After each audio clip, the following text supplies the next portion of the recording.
हाँ बच्चों, सॉल्व करते हैं क्वेश्चन नंबर 4। ये हमारा लेक्चर 5 होगा।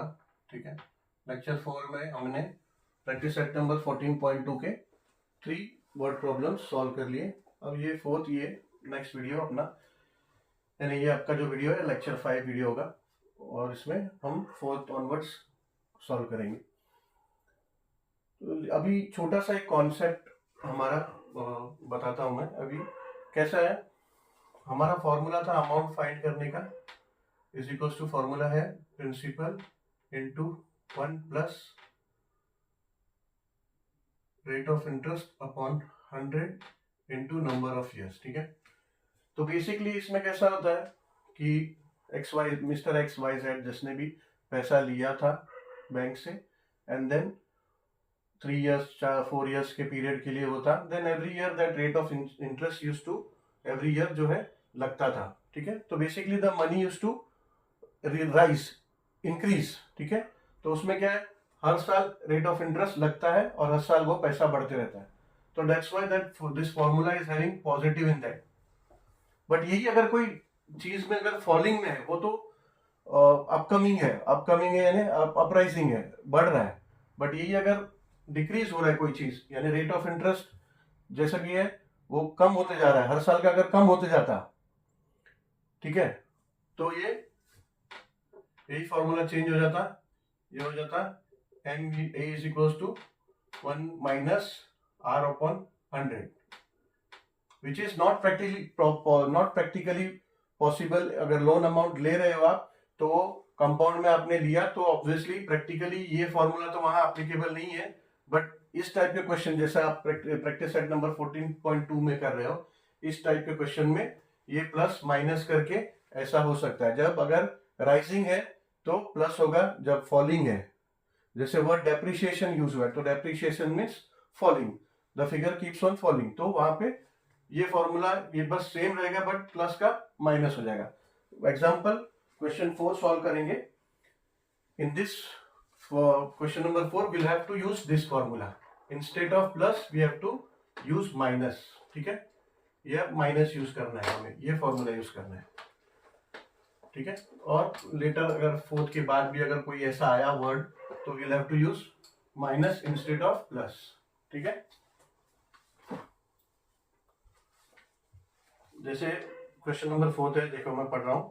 The cost price of machine is 2,50,000 if the rate of depreciation is 10% per year, यानी 10% पर ईयर वो मशीन का वैल्यू, जो मशीन जो है वो 2,50,000 में खरीदी गई थी, मगर उसका एवरी ईयर उसका प्राइस वैल्यू गिर रहा है। मशीन जैसा जैसा पुराना होते जाएगा उसका वैल्यू गिरते जाएगा। गाड़ी आपने अभी नया शोरूम से लिया, तो उसका वैल्यू 3 साल 4 साल बाद वही तो नहीं रहेगा ना, उसका वैल्यू कुछ गिरते जाएगा। तो लेट्स से कंप्यूटेटिव रेट एक कंसीडर किया कि उस मशीन का प्राइस 10% एवरी ईयर फॉल हो रहा है, तो इसमें हमें फॉर्मूला में सब्ट्रैक्शन माइनस लेना होगा। ठीक है, तो if the rate of depreciation is 10% find the depreciation in price of machine after 2 years, यानी 2 इयर्स के बाद मशीन के प्राइस में कितना डेप्रिसिएशन होगा, तो कैलकुलेट करते हैं।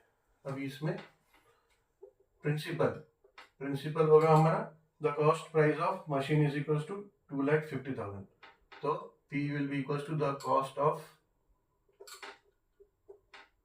machine price which will be equals to 2,50,000, which is equals to 2,50,000 if the rate of depreciation is 10%, यानी आप जो रेट ऑफ इंटरेस्ट लेते हैं ये हो जाएगा रेट ऑफ डेप्रिसिएशन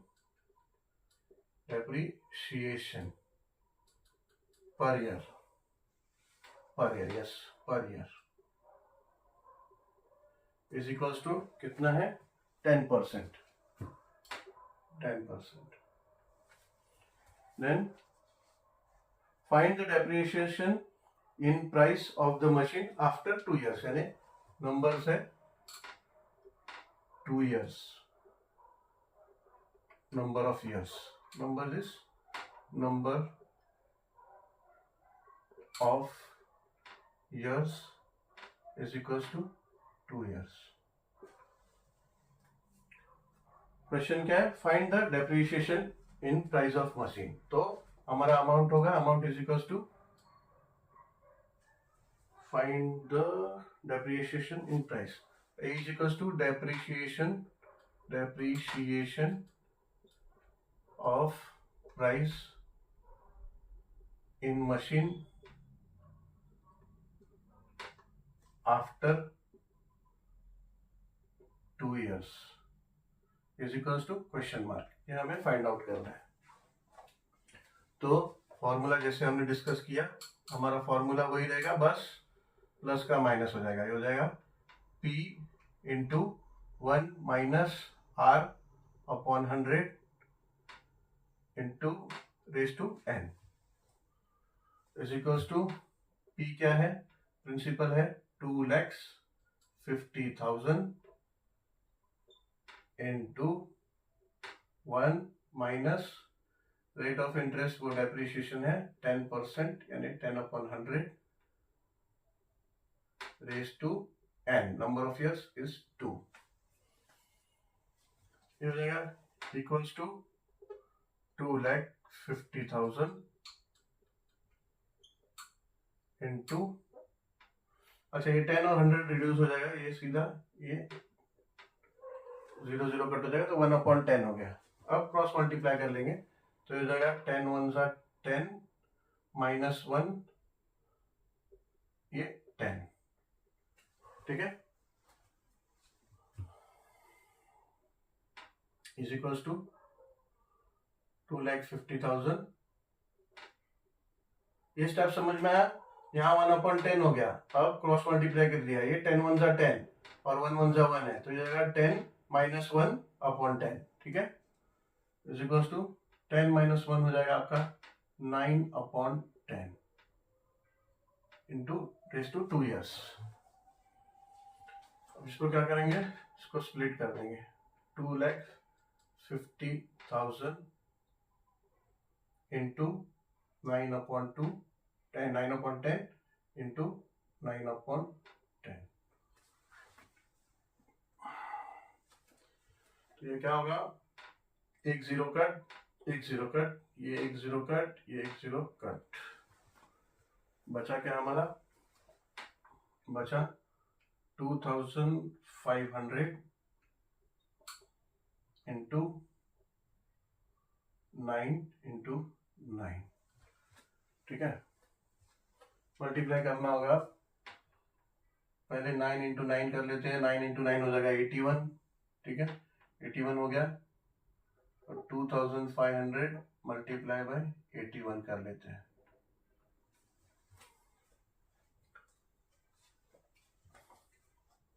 1 0 सा 0, 1 0 सा 0, 1 5 सा 5 एंड 1 2 सा 2. 0 लेना होगा. 8 0 सा 0, 8 0 सा 0, 8 5 सा 40, 4 कैरी में आ गया. 8 2 सा 16 एंड 4 20. 2 0 हो गया. 0 0 5 2 0 2. ठीक है, तो अमाउंट आ गया हमारा. Amount is equals to A is equals to 20,25,00 यानी 20,000 2 lakhs सॉरी 2,02,500 रुपीस. ठीक है, तो आंसर आ गया हमारा. आंसर ए आया ना हमारा. तो ए क्या था? डेप्रिसिएशन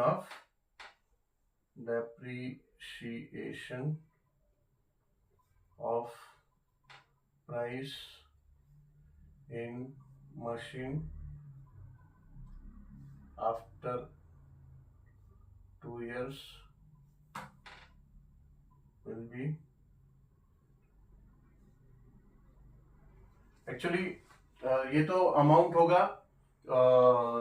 ये अमाउंट होगा 2,200,2,05,000 ये अमाउंट होगा. डेप्रिसिएशन मैंने कितना वैल्यू गिर गया 2 years के बाद, कितना वैल्यू गिर गया.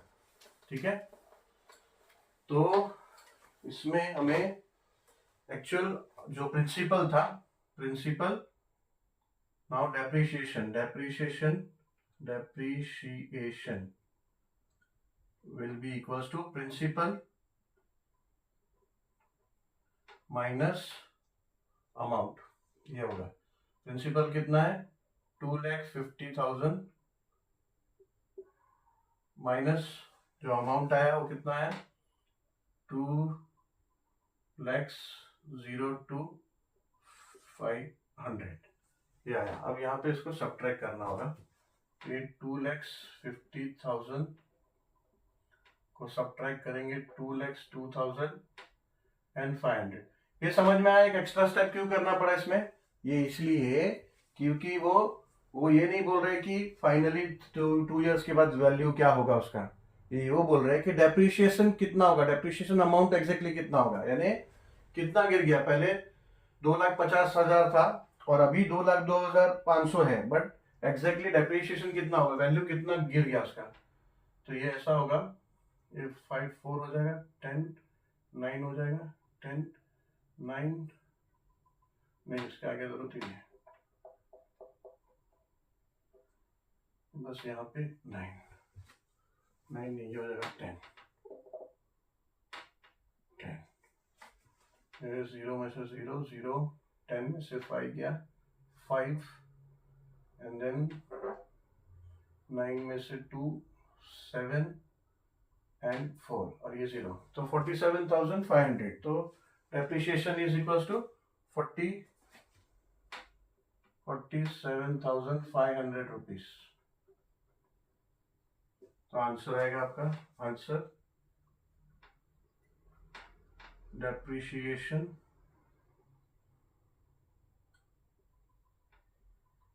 of price